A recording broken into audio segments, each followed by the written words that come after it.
Brought to you by My 11 Circle. Play with champions. Download the app now. Madan Lal ji कह सकते हैं इसको इस तरह से कि कंगारू तैयारी करके आए थे, अश्विन खेले और सिलेबस में आ गए जडेजा। नहीं, मेरे को लगता है कि इन्होंने जो भी तैयारी की है वो तैयारी इनके काम नहीं आई, क्योंकि इन्होंने बहुत ख़राब बैटिंग की है। मेरे को तो डाउट लगता है इनकी स्किल के ऊपर अगेंस्ट द स्पेन है ना, क्योंकि दोनों टेस्ट मैच में इन्होंने स्पेन के खिलाफ जब बैटिंग की है बिल्कुल इन्होंने अच्छी बैटिंग नहीं की। जब भी अगर गेंद इतना ज़्यादा अगर आप टर्न कर रहे हैं या नीचे रह रहा है तो आपको थोड़ा सा संयम दिखाना पड़ता है। डिफेंड और अटैक दोनों आपके अच्छे होने चाहिए, पर इस टेस्ट मैच में भी ऑस्ट्रेलिया ने बहुत ख़राब शॉट खेले हैं और तैयारी क्या करी है। मेरे को तो लगता ही नहीं है इन्होंने तैयारी की है। अगर तैयारी की होती तो ऐसे बैटिंग नहीं करते, क्योंकि ये मैच जो था ऑस्ट्रेलिया के लिए एक ऐसा मैच था कि जहाँ से ये निकल सकते थे। पर मैं ऑस्ट्रेलिया की तारीफ नहीं करूँ, मतलब वो नहीं करूँगा मैं बात करूँगा इंडियंस की। जैसे उन्होंने बॉलिंग किया, जैसे उन्होंने अटैक किया, और रविंद्र जडेजा और अश्विन देखो वर्ल्ड के ऐसे बॉलर हैं जो कि जिनसे कि बैट्समैन जो है घबराते हैं, क्योंकि जडेजा एक ऐसा बॉलर है जिसकी लाइन और लेंथ इतनी इमैकुलेट लाइन और लेंथ है कि वो किसी बैट्समैन को हिलने नहीं देता। और अश्विन की अगर बात करें तो उसके पास सारी वेरिएशन है, और उनके अभी तक मेरे ख्याल 500 विकेट होने वाले हैं टेस्ट क्रिकेट में, और जडेजा के 250-60 के करीब विकेट हो चुके हैं। तो ओवरऑल अगर देखा था आज का दिन जो मैं समझता हूँ कि बिलोंग करता है बॉलर्स को, पहले जब हमने बैटिंग की थी वो दिन था बैट्समैनों का, जैसे अश्विन और अक्षर ने ऐसे बैटिंग की, 100 रन की पार्टनरशिप जडेजा ने और विराट कोहली ने। क्योंकि देखिए एक समय ऐसा लग रहा था कि शायद कहीं ऑस्ट्रेलिया कहीं ज़्यादा लीड ना ले जाए, पर जब इन्होंने बैटिंग दिखाई अपनी तो वो बैटिंग से जो हम बराबर पे भी छूट गए, तो उसका यही एक थोड़ा सा डर था कि जैसे उनको कल स्टार्ट मिला। पर उसके बाद आज का दिन तो मैं समझता हूँ belongs to the Indian spinner.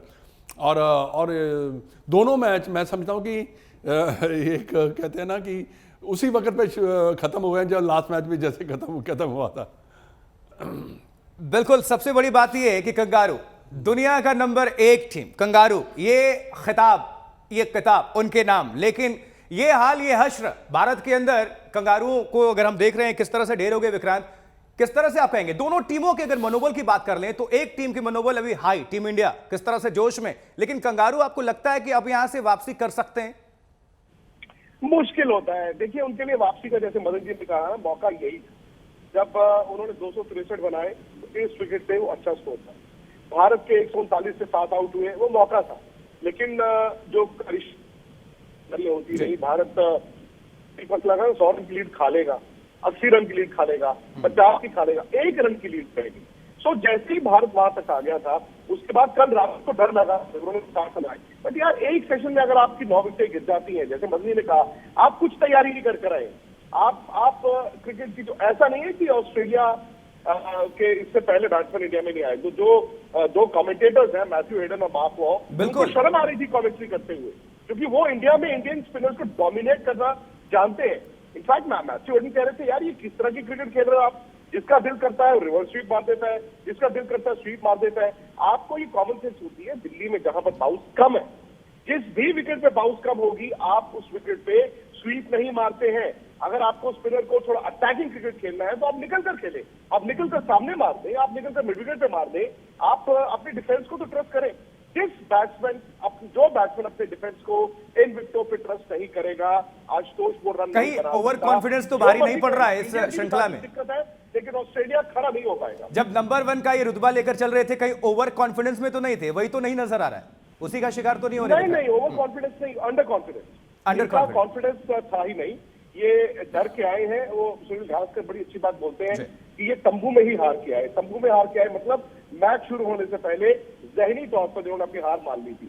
अब इस टेस्ट मैच को तुमको बनाना चाहिए था, इस टेस्ट मैच को उनको बनाना चाहिए था। जिस तरह उनका आज कोलैप्स हुआ, भारत भी तो था ना 36 ऑल आउट हुआ। भारत ने तो ऑस्ट्रेलिया में 2 सीरीज आखिरी जीती है, पीछे से आकर जीती है। तो ऑस्ट्रेलिया को भी यहाँ पर थोड़ा सा बेहतर खेलना। स्टीव्स में उनके लिए बहुत निराश कर रहे हैं, स्लिपों में कैच छोड़ रहे हैं, बैट से रन नहीं बना रहे हैं। कुछ उनके खिलाड़ी ऐसे हैं जिनको ये नहीं पता कि बॉल अंदर आएगा बाहर जाएगा।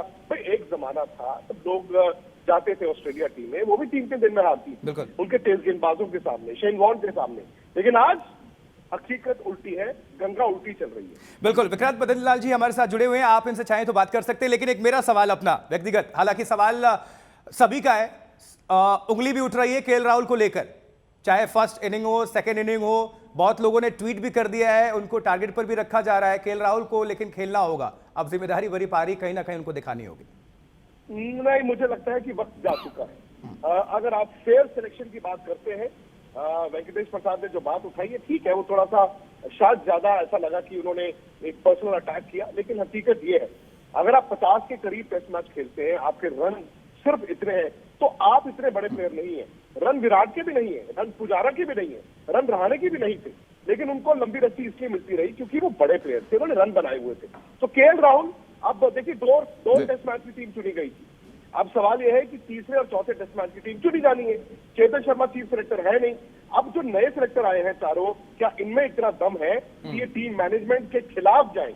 क्योंकि टीम मैनेजमेंट तो मैं आपको लिख कर दे सकता हूं कि वो केएल राहुल को ना सिर्फ 15-16 में रखेंगे, बल्कि 11 में भी खिलाएंगे।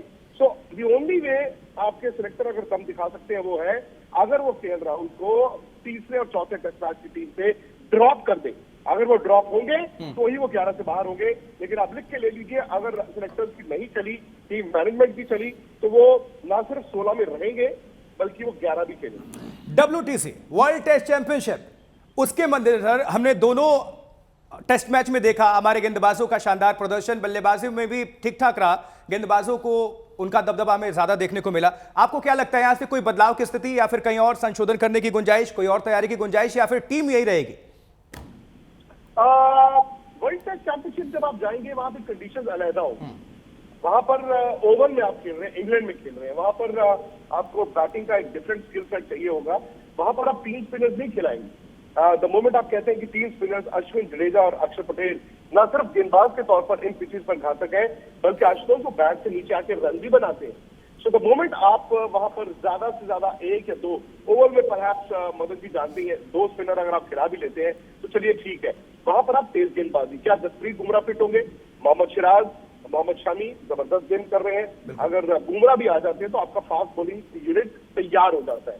दिक्कत है इंडिया की, और अगर कोई सवाल होगा इंडिया का तो वो होगा उनकी बैटिंग, क्योंकि इंग्लैंड में अगर आप 350 रन बनाओगे तो ही आप WTC फाइनल जीत पाओगे, क्योंकि बल्लेबाजों ने रन नहीं बनाए। विराट आज भी थोड़े कंफर्टेबल दिख रहे थे, लेकिन आउट हो गए 20 रन पे। केएल राहुल की आपने बात की ही है, तो इसीलिए मुझे लगता है कि वक्त है कि आप फटाफट से शुभमन गिल को तीसरा और चौथा टेस्ट मैच खिला दें, क्योंकि ये भी गलत होगा ना कि शुभमन गिल को अभी आप फिर बाहर बिठा के रखो, केएल राहुल फिर 2 मैचों में रन ना बनाए और फिर वर्ल्ड टेस्ट चैंपियनशिप फाइनल में आप कह दो शुभमन गिल आओ अब आप खेलो। तो शुभमन गिल को आपको तीसरा चौथा टेस्ट मैच खिला के उनको वर्ल्ड टेस्ट चैंपियनशिप फाइनल के लिए तैयार रखना है। बिल्कुल।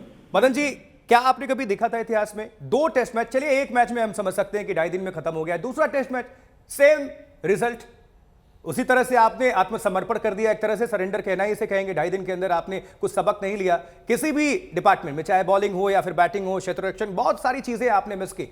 उनके लिए क्या नसीहत है आपका? नहीं, देखिए डेफिनेटली मैं समझता हूँ कि ऑस्ट्रेलिया, जो हम जानते हैं ऑस्ट्रेलिया को, वैसे उन्होंने अपना प्रदर्शन नहीं दिखाया। बड़ा डिसपॉइंटमेंट हुई है ऑस्ट्रेलिया के प्रदर्शन से, क्योंकि देखिए उन्होंने वो स्किल का मुजाहरा किया ही नहीं है जो स्पिन के खिलाफ खेली जाती है। उन्होंने अटैक करने की कोशिश की, और अटैक जब आप ऐसी विकेटों पे करते हैं, ज़्यादा चांसेस आपके आउट होने के होते हैं। आपके पास जो आपका डिफेंस है वो 70% होना चाहिए, और 30-40% आप अटैक कर सकते हैं सिर्फ। और शॉट्स जो खेलेंगे, बिल्कुल मैं समझता हूं कि इतने खराब शॉट मैंने कभी खेलते नहीं देखे। आज भी 6 या 7 बल्लेबाज जो है आज आउट हुए स्वीप करते हुए, और उनको पता है कि गेंद आंकड़ा नहीं पार कर पाए, और उनको पता है कि गेंद नीचे रहा। हाँ, जहां बाउंस होता है वहां स्वीप चल जाती है, पर जहां पे लो बाउंस होगा, जहां पे गेंद नीचे जाएगा, वहां स्वीप का करना आप हो सकता है कि आप LBW हो जाए, और जैसे हुए हैं। बाकी जो विक्रांत ने केएल राहुल की बात की है, मैं समझता हूं कि अब जो है केएल राहुल को सिर्फ कैप्टन बचा सकते हैं और कोई नहीं बचा सकता।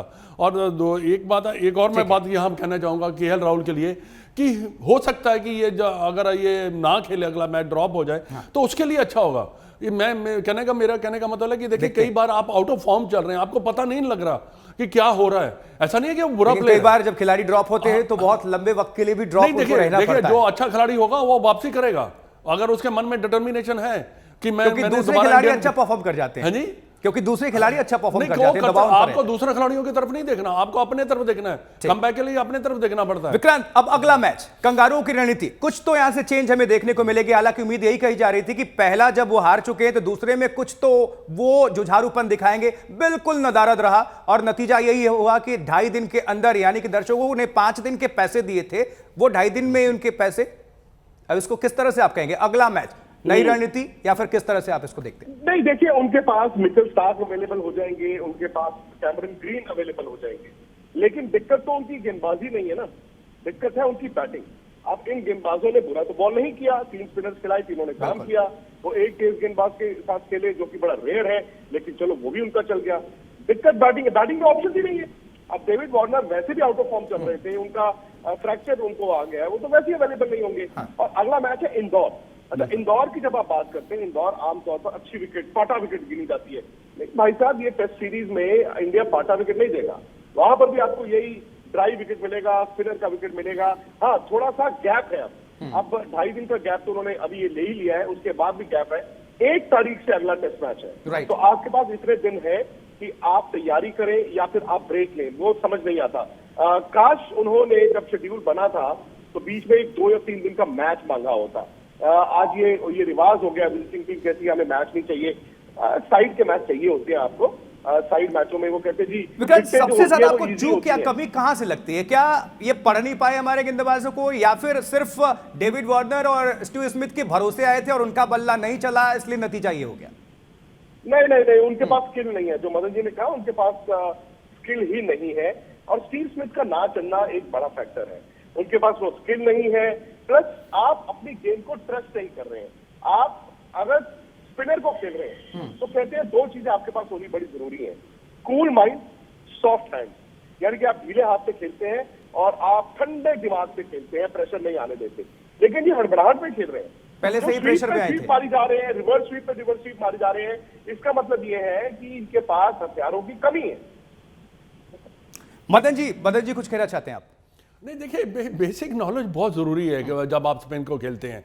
और मैं तो ऑस्ट्रेलिया को एक एडवाइस करूंगा कि वो नेक्स्ट टेस्ट मैच में विकेट देखने अंदर जाए ना, बिकॉज उनके मन में ना जो विकेट प्ले कर रही है ना कि टर्निंग ट्रैक होगा, उसमें गेंद टर्न करेगा, हम कैसे अपनी बैटिंग को एडजस्ट करेंगे। मतलब साइकोलॉजिकल तौर पे वो पहले ही आत्मसमर्पण कर चुके हैं। पर हैरानगी वाली बात है कि टॉस उन्होंने जीता है, दोनों टेस्ट मैचेस में उन्होंने टॉस जीता है। जब आप टॉस इंडिया में जीते हैं तो अगर आप 350 रन के करीब नहीं बनाते, आपके चांसेस नहीं है यहाँ पे मैच जीतने के।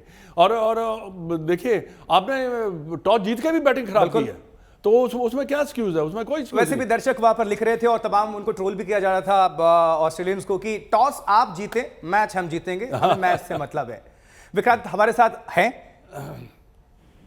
विक्रांत, आप हमें सुन पा रहे हैं? बिल्कुल। अब अगला मैच, 2 मैच हम जीत चुके हैं, बहुत बुरी तरह से कंगारू को शिकस्त दी गई है। निश्चित तौर पर कहते हैं कि वापसी करने की कोशिश करेंगे, कितने भी अगर जीत भी लें तब यहां से हम हारेंगे तो नहीं। 2-0 से हम लीड कर चुके हैं।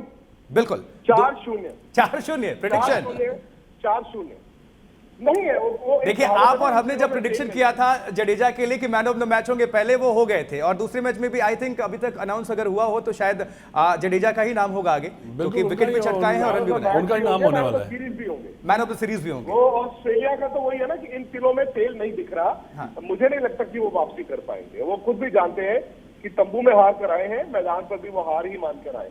मदन जी हमारे साथ, हमारे क्रिकेट एक्सपर्ट जुड़े हुए। मदन जी, इस पूरे मैच को किस तरह से आप देखेंगे और क्या बयां करेंगे, दर्शकों को क्या कहेंगे टीम इंडिया के लिए? ये मैच जो दिल्ली का मैच हुआ है, मैं समझता हूं कि इसके जितनी ज़्यादा इंडियन टीम की तारीफ की जाए उतनी कम है, क्योंकि देखिए इस मैच में ऐसा लग रहा था कि शायद ऑस्ट्रेलिया इसमें वापसी करेगी, बट उन्होंने कोई ऐसा चमत्कार बैटिंग में नहीं दिखाया जिससे कि वो वापसी कर सकें।